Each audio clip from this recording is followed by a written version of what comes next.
There's one more type of public speaking that we need to discuss and talk about. And it's something you're going to encounter in your academic pursuits as well as your career.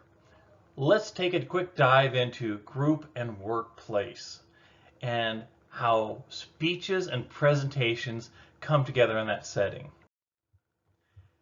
This is the horror story that we always hear. This is what we're always looking at going, oh no. The minute the professor says, hey, what we're going to do is break into groups and you're each going to do your own presentation as a group. This is what comes to mind. We have one person that does 99% of the work, it feels like, and that's normally you think. And then there's another group member that just seems to be there, not really knowing what's going on, but it's a social gathering for them.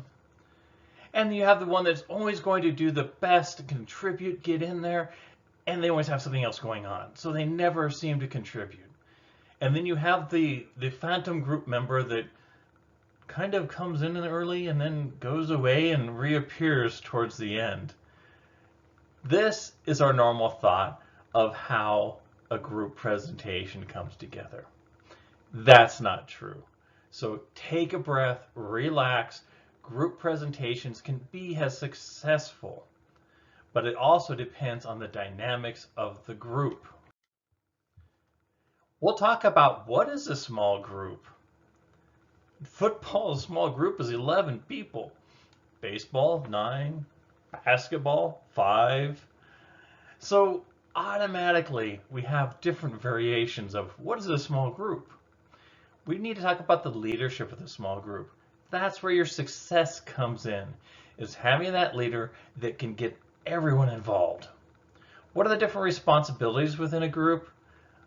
We're going to talk about the reflective method of approaching the group presentation, where instead of focusing on what everyone else is doing, focus on what we're doing. And then we'll talk about presenting. What is a small group? It's normally defined between 3 and 8 people.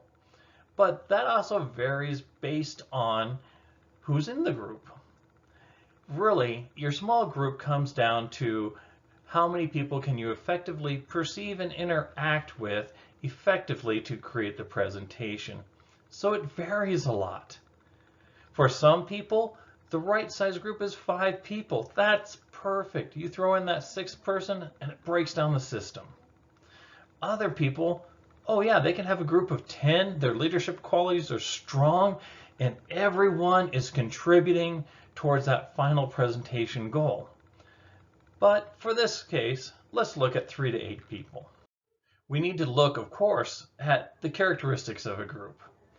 And this starts with the size of the group. Is it the 3 people that we talked about? Is it 8 people? Somewhere in between, maybe a few more? It all depends. But that size, the reason why the group is coming together is because they're achieving a goal. What is that goal going to be? For a sales group, doing a presentation might be to increase sales. For an HR, it might be to drive down complaints or to reduce friction at a plant or within a company. It could be perhaps they want to increase safety, lower the number of accidents that are occurring. All these are goals that the group can have. There's going to be individual goals within those larger goals. Those individual goals could be something to add to my resume, perhaps getting that next raise or that next promotion. In the academic setting, your goals are going to be defined by everyone's trying to get that grade. That's the end goal there, is they want to put together the best presentation to get the highest score possible. The individual goals there, driving up the GPA, passing the class. All these can be different goals within the group. To accomplish these goals, we create norms within groups. The norms can be how we behave, how we communicate within the group. Is the group always brought together based on who the leader is, determining, okay, we're going to meet on this day? Or is it kind of a group opinion? Okay, let's meet on this time and let's do this. What is the norm? What is the type of structure do you create? Because structure is the next thing you're going to have. And that structure is all designed to get that group towards their goal. And the structure could be you have to meet 3 times a week. You have to meet once a week. You have to meet at least for a half hour. We'll email each other. And within the structure, we're going to have a leader, and then we're going to have perhaps someone assisting them, and then we're going to have people that are really working on it but don't have that leadership function. And that structure can really impact and create the roles that people will fall into. Because you're going to have the leader, and the leader is going to be making those tough decisions, breaking the tie, helping the goal become achievable. The roles, we'll talk more about those as we're getting in there. Then we're going to have interaction within the group. How is the interaction? Is it constant friction? Perhaps they all get along, but nothing gets done. So there has to be some type of interaction that's based on norms, based on structure, based on roles. All of this creates an identity, though. When you're in a group, you become part of that group and you become identified with it. That's why you're sharing the grade at the end of the semester, where you all have to work together in order to get that group grade. Or if it's in the business world, maybe that's what your collective identity is. You want to be the best sales team. You don't want to be second. You don't want to be third. You want to be the best sales team. And that collective identity is what helps keep you bonded together until you achieve that goal. Once that goal is achieved, the group may disperse and become parts of different groups. However, this is your standard characteristics that you encounter within a group. Bona fide group perspective. Group development, productivity, and survival are based on common purpose, how it negotiates its boundaries and independent of the group. We like to think of a group as being a closed circle. It's not, as you can see over here. What we have is that we're members of multiple groups. We have our family group, we have our work group, we have our school group, we have groups that we hang out with for fun. There are different groups that we are within. And each of those groups influences each other. And for that reason, when you're put in a group for a presentation purpose, you have to negotiate all those other groups and make that one group function. And that means you have to let information pass through. You have to have open boundaries. Your boundaries can change.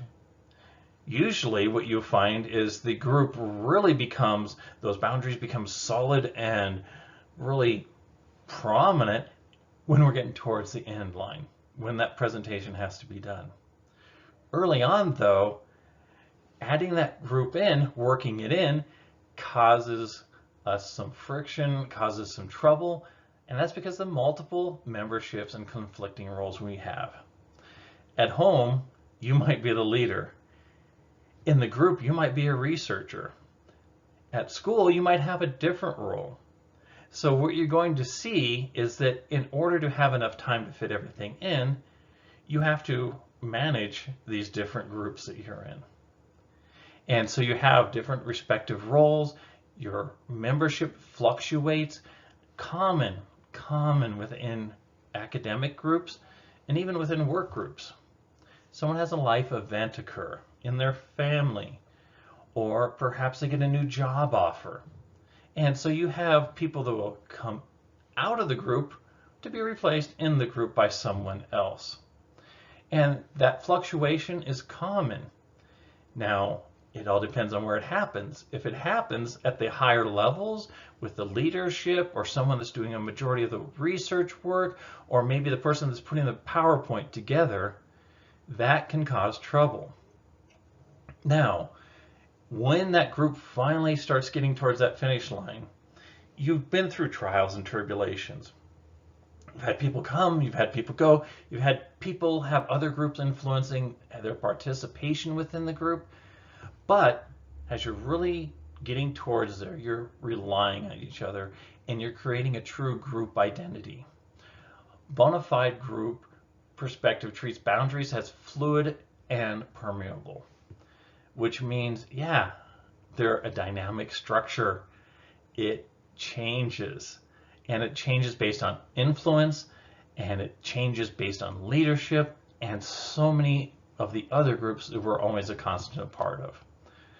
But when we get to the presentation, we have an identity standing up in front of perhaps an audience, perhaps a classroom, perhaps in front of the senior board of directors. It all depends. But this is all aspects of a group, and this is the group that we normally think of when we think of groups. Rarely do we think of an isolated group where they don't have boundaries that are permittable or multiple memberships. Only way to do that is be sequentiated into a location where you can't have any contact with the outside and all you have is your group. That would be very stressful and creates very bad presentations. For that reason, we think of this as our standard group for group presentations. Leadership in a small group. You have the implied leader. The implied leader, for instance, could be in a military, the highest ranking, in a business, the manager, or perhaps the student with the highest GPA, or the one that everyone looks up to. There is an implied leader when you start a group. Does that leader necessarily stay your leader throughout? No, that can change based on you might have a leader emerge. And when you have a leader emerge, that's because perhaps the implied leader didn't want that position. They were kind of backed into it by the rest of the group and they reluctantly took it, or perhaps group membership for them, that was the fourth group they're supposed to be the leader of, and they just don't have enough. So you have someone that comes along that's doing the work, taking the function of a leader, in that they are being responsible, they are settling issues between group members, and they are the ones making that final decision, casting that ballot to push things over. And that's your emergent leader. A designated leader, that even goes back to some of those implied leaders, because you may have someone that is appointed. This is going to be your group leader. Doesn't matter what happens, how the group performs, that's your leader until someone else says otherwise. And that can be in a very hierarchical system, such as work. You know, you're not going to have a director take a back role in a group. They are absolutely going to be one of those designated leaders. Functions of a leader, the procedural process. When we're talking about what a group looks like, we have definite procedures. When are we meeting? For how long are we meeting? Who talks when? Who gets the final vote? All of these are very important for people. You know, hey, I don't want everyone yelling at once in a group, so as the leader, they have to give a procedure. Okay, I will call the next person to speak. And by doing so, they actually create more of a functional group. Task needs. You know, you don't want to take your best public speaker and have them do the PowerPoint and not talk. You don't want to take your best quantitative person and put them out there as your public speaker when they're not comfortable with it. But boy, if you need the graphs, you need the charts, and you need the data, they're the ones you go to. And that is one of the roles of a leader. Decide who fits into which role. And then there are maintenance needs. We always like to think of groups as of having, oh, well, our goal is, of course, creating this presentation. And everything a leader does should just be directed towards there. However, if the group can't get along, they can't function. And so you might have someone in the group that's the parental figure. They're the person people can turn to and talk to when they have issues, and they calm stuff down and they keep morale up and they truly get everyone engaged and working together. That might not be your leader. Your leader might have someone within the group that assists them with that. In Burns and Bass's approach to groups, you see they have characteristic tasks and outcomes. Everything is driven towards that outcome, because with the outcome you want development and motivational changes. Your outcome is what will change things. It is what will impact the business. It will impact the group. It is achieving those goals. Your tasks are broken down in order to achieve that. But the only way you can start looking at these tasks is to truly look at your group members. Decide who has what qualities to achieve the task, to reach your outcomes.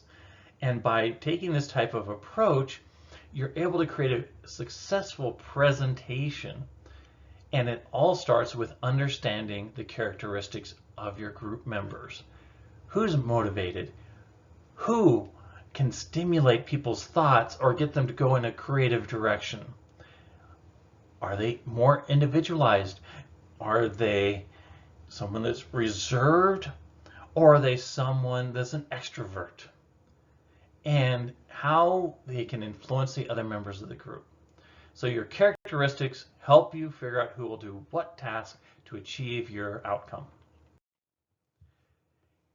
Here, for instance, is some of the leadership type of roles that we see, or types of leaders. This is difficult because depending on your group, which one works is going to be highly dependent upon what's the environment of the group. What's the business culture? What is the culture in that classroom? In a situation where you have to get something done and you absolutely have very little time to do it, you might actually like the authoritative type of leader, because they're not really going to be concerned about the group members as far as if they're really truly worried about it, about, gee, what's going on at home, what's happening here. And instead, what they're going to focus on is what? Getting that job done. And so for a quick group that has to do something in a short time, that might be the best group. However, if this is going to be something you're going to work on for an entire semester, you're going to be around these people a lot. That type of leader is going to burn out the group. So you might have a team leader, which is very much focused, but understands in order to get the group from here to here, they need to help them. They need to lift them up. So they're high on the people and high on the task. Some locations, actually the country club works, where the task isn't as important as the building of the team, as bringing the team together. And in this situation, you may not end up with the best actual presentation, but you're going to end up with some strong group connections where people get along and they like each other. The worst type, of course, is the impoverished, the laissez-faire, the group leader that's not really there. They don't care if the job gets done. They don't care if people like them or if people are getting along. It's just a job. And that can be very difficult. Now, some people might think middle of the road is where you want to be. However, middle of the road really doesn't have a strong successful outcome or a strong bond created within the group. Instead, it's so-so. And that's like accepting a C when you could get the A. So middle of the road, yes, there's not very many hurt feelings, horrible stories coming out of those, but at the same time, you don't have that feeling of success that you have with other groups. Let's talk about the small group members. We're all a member of some group. Sometimes we're high on the group order list, sometimes we're low, sometimes we're doing a lot of work, sometimes we're not contributing that much. But small group members are very interactive because it is a small group. If you're in a department of 200 people, your group membership really isn't going to be that influential between the number 5 person and the number 200 person. However, if you're in that small group of 3 to 8 people, especially on the lower end of 3 or 4, that is definitely going to impact the success of the overall group. Responsibility as a small group, commit yourself to the goals of the group. There's a reason the group's together. And in work, yeah, you want to get that raise. You want the business to do well because that's your income. In a classroom, you want to get that A. You don't want to have spent that money to get a D. No, you want to make sure you're getting the best grade possible, and the only way you can do that is commit yourself to the group. Watch out for your own hidden agendas, because when you have hidden agendas in groups, that can sabotage aspects of that connection between group members. I mean, if you're doing the presentation only to get that promotion, you're going to hog the time. You're not going to be concerned about the success of the group. You're going to be promoting yourself over the group. And those hidden agendas can cause a group to fracture and fall apart, especially when you have 2 people out of a group of 3 that have hidden agendas. Fulfill your assignments. It is one of the most important things. If you want the group to succeed, do the work you're supposed to do. Don't fight between each other. Interpersonal conflicts, it's one of those things where you almost have to try to learn to leave them at the door, because you're having a group identity that you're forming, and if you're having those interpersonal conflicts, perhaps because of hidden agendas, what you'll find is that group has a hard time achieving their goals. Encourage full participation. If you see someone struggling, you see someone not comprehending the goal or the objective of the group or how the group is coming together, take the time out to encourage them, to get them to participate. Don't let there be that one awkward social person sitting over in the corner not participating, because sometimes he or she might have some of the greatest ideas, and the only way they get heard is if other group members allow them to be heard. Keep the discussions on track. This is easy to do. To get off track, that is. That is actually far too easy. We like talking about our lives, and social bonds within a group is important. However, there's time to do the work. And when it's time to do the work, forget about the TV show you watched last night. Forget about what the article you read in the paper. Keep the discussion focused on the goal of the group. Here are some of the different roles you see. Leader, we've discussed that. Leaders are very important because they're the ones that are helping us set that goal, determining where that goal needs to be. They're dividing the work, they're doing the procedures, they're making things happen. The reporter is equally important, because in order to know if you're making progress towards those goals, who's keeping track of what's been said and what we talked about? Who's going to refresh our memories and help us to stay on track like we were talking about? The ideas person. This is a great role to have. It's not giving away a responsibility, but it's the person can use critical thinking. They get you away from groupthink. The problem is, if you don't have an ideas person, groupthink is basically where you do things as they've always been done and you don't challenge it. And so you end up basically creating the same presentation no matter what you're doing. And you're not looking for solutions. You're just saying this is the solution that's always worked, so we'll continue doing that. What you want is that ideas person that throws out the crazy ideas. But maybe one of those crazy ideas is the brilliant idea. That ideas person can also be a challenger, someone that challenges it. Why do we have to answer it this way? Isn't there another way to look at this? What does someone outside the group think? So challenger can absolutely help pull things together. A helper. You're helping people. You're doing your task, but you're keeping the group together by assisting people when they're down, giving them moral encouragement, kind of the coach role. All these are not absolutely have to be in every group. You have 3 people, one person might have 2 or 3 of these roles. You can have these crossover, you can mush them together. You can have a helper that's a coach. You could have an ideas person that's a challenger. You can have an ideas person that's doing the reporting, a helper that's also the leader. All these can be mixed up. These are just basic functions that you need to have accomplished within the group. Who does it? That kind of goes back to your leader and how your group is formed. The technician. This is very helpful, especially in today's world. Who's going to get us on Zoom? Who's going to make sure our camera is set up correctly so we're not just whited out or silhouetted or looking like we're some type of a negotiation for hostages?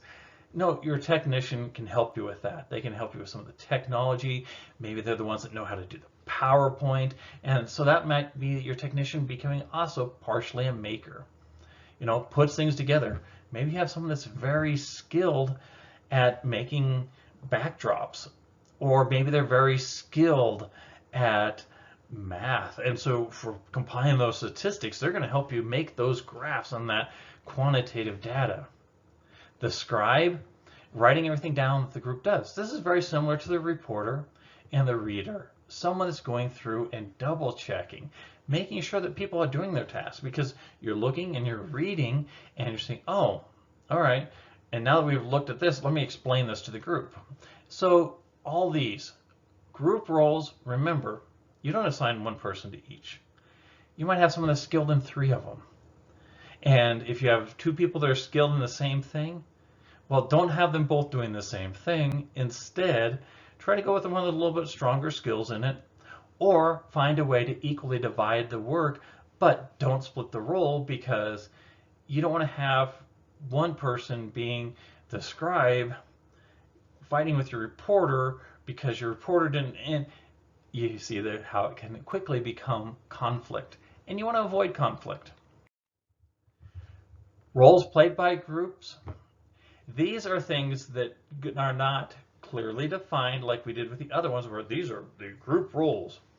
No, these are based on those characteristics we talked about in the pyramid. These are the ones that can help a person achieve some of those goals through the group that is not necessarily an assigned task. Task-oriented people might initiate, they might seek information, they give their opinions, and they are energized. That's their personal characteristics.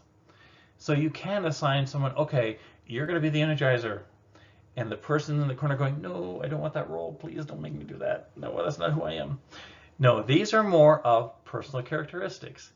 And you can start to take information from this and see how you could apply it to the roles that we talked about, such as an energizer could be your motivator or your coach. Relationship-based people, harmonizers. They're going to help keep the group together. They're going to help find compromises in situations. They can be the challenger of questions. Oh, you've all had your talk, but let's hear from Sally. Let's hear from, and they can encourage and they can expedite stuff. If someone's falling behind, they're the ones that get along with people that you can say, maybe your leader doesn't. Maybe your leader is very authoritative, but they understand this, so they find someone who's a harmonizer. They can go to someone, talk to them nicely, and get them motivated. Self-oriented roles, this can be harmful and painful within a group. They can be blockers. They can seek recognition for themselves. They can dominate the conversation. They might just avoid doing work altogether. But you can't throw those personalities out of the group. Instead, you need to find a way that they can function within the group. Perhaps your blocker could easily be a challenger. They could challenge the group's assumptions and thoughts, and they might truly enjoy that.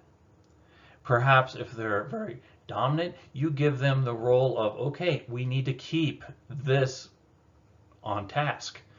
We can't be distracted. We need to be on task.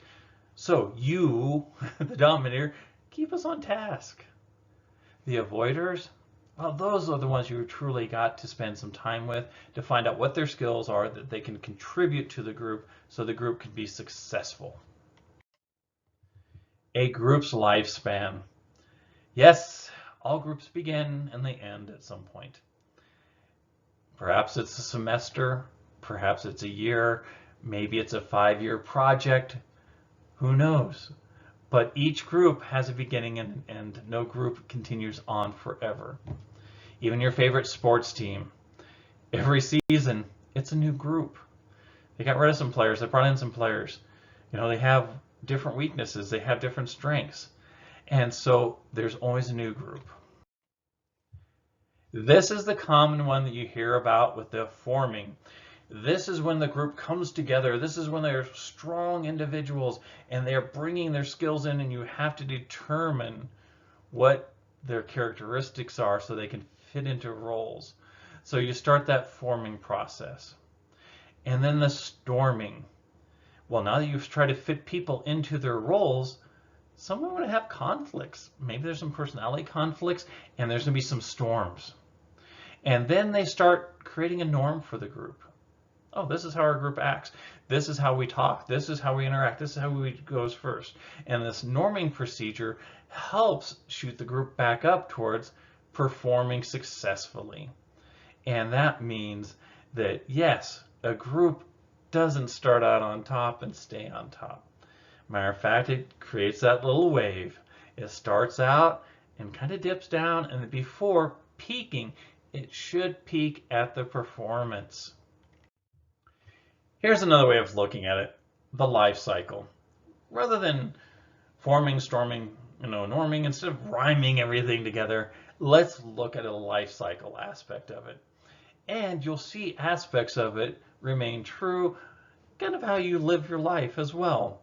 In the early phases, when we first come together, that first meeting, we're kind of vague about what our goal is. We want to get that A. We know we've been assigned to do a project on something, but it might not really be solidified. And you have people that are stepping up, identifying themselves for roles that they want or things that they're good at. And so you're still trying to get a good formation of that group and understand what's going on.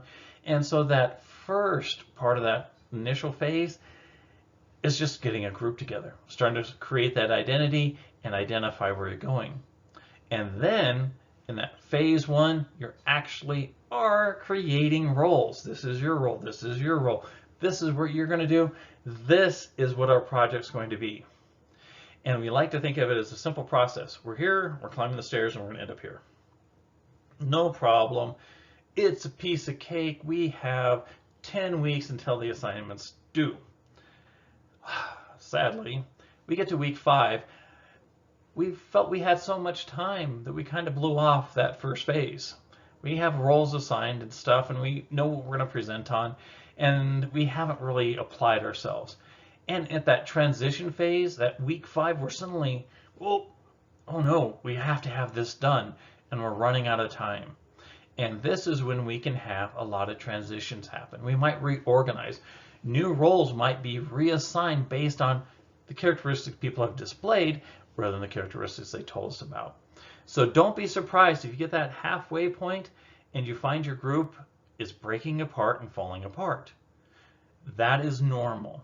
And I will tell you this, at a graduate level, I was taking group communication. We were assigned a group project. You have people working on their masters in communication studies, and they had that fall apart. At that midway point, we experienced the same thing. It's normal for groups. Phase 2 is when you actually get the work done. That is when groups truly say, all right, now we're running out of time. Let's push forward, and we will get through it. And through phase 2, that's how we get to completion. That's how we get to that presentation. You might have one group that passes that transition without any problem, uses all their time wisely and well, and you have a very special group. But I'll tell you, it's not uncommon for that transition phase. So be ready in the last couple weeks, heading up to a presentation, last few hours, there might be a lot of work to be done. It's not because you had a bad group, it's just that's how groups function sometimes. Problem solving. The problem solving that I teach in my interpersonal class always comes back to self-reflection. What is my role in it? What am I doing? Am I causing the trouble? And as a group, you might have to look and, well, what exactly is the problem? Everyone's not getting along. Why are we not getting along? Why isn't this a task being done? And so you have to analyze and define what the problem is. Is it interpersonal conflict? Is it a work schedule? Is it other groups are applying too much pressure and pulling a group member away. Someone left, someone changed colleges, whatever. Look for it. Then you have to analyze the problem. Okay, what is really causing this problem? We've defined the problem is we're not getting along. Well, why aren't we getting along? Well, it's because we're not letting everyone talk. Well, how do we change that? So you create a criteria for the solution, and then you start to generate those solutions. All right, since people are feeling they're not being heard, everyone at the beginning of our meetings will have 5 minutes to say their piece. And anything is welcome. Boom, you found a solution. Perhaps you find 2 or 3 solutions, you try one, it doesn't work, go to the next one, and select the best solution going forward, because probably this is your midpoint and you need to reach that goal. Social comparison theory. We like to compare ourselves to others. So prior to group discussions, we compare our group to groups that we're in and groups we have been in. And it might be causing some of the problems. So we need to make sure that prior to group discussion, individuals need to know where others might stand on an issue. So this might be side conversations that we have talking about, oh, okay, how are we going to achieve this goal? Well, 2 people have this and they created a small group here within the group, and you have to get that group to re-engage with the overall group. So what needs to happen is it needs to be more of an open forum. And persuasive argument theory, there exists in the social community a standard set of arguments, any given discussion option. And each individual knows some or all of these arguments. Yeah, we know oftentimes what we're breaking down in when we have a group. We know if it's personalities. We know if it's a lack of work. And if we ignore them, they have a tendency to create more tension and we have more arguments in them. So you have to bring those up and you have to have the discussion where you compare your group to itself and how it's functioning for itself. And you have to share, not in small fragmented groups, but in the overall group, the issues, and discuss them and not turn a blind eye to them. Instead, address the problems to move forward. Resolving conflict, we like to think that we always go towards collaborating. We all win. But there's a reason we have a leader. We have a leader because sometimes we have to compromise, and that's where your leader comes in. Competing can be bad because it's hard to get work done and a lot of stress is created in that. Avoiding doesn't work because the problem doesn't go away. And accommodating, someone's still losing. So pretty much the goals that you're looking for is, if you can, collaborate, come up with someone wins. If not, that's when you go back to your leader and they will come up with a compromise where at least, well, usually in a compromise everyone feels they've lost something, but at least the group as a whole moves forward. Presenting the recommendation of the groups, this is where your groups will perform. This is their stage. Perhaps you're going to give an oral report. Maybe you're going to talk about a book that you all read together. Maybe you're going to give a report of the last quarter sales for your company, or injuries for the last quarter, or any number of things. So it would be an oral report where you're all up there, you each take your turn, and they each perhaps would be handing off the information. And this is your oral report, and this is the common one that we see in a group presentation.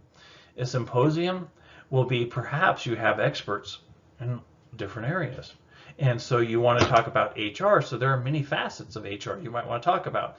So this person talks about retention, this person talks about recruiting, this person talks about retirement.